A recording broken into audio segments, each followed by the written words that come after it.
Nakadungog na mo ini?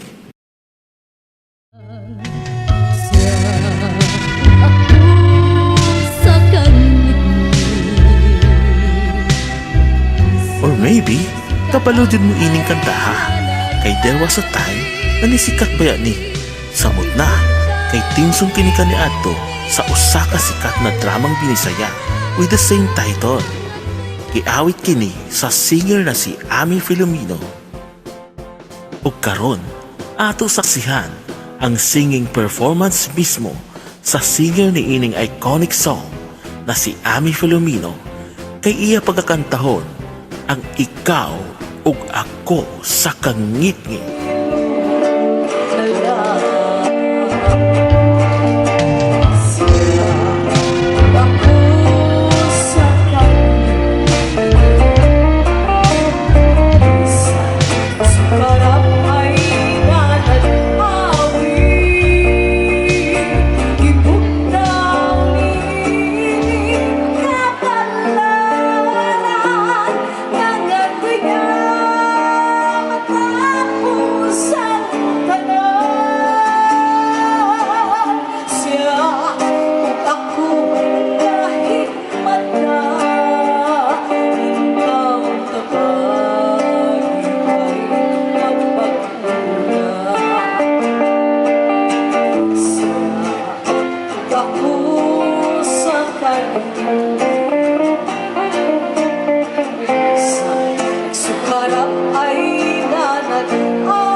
Sa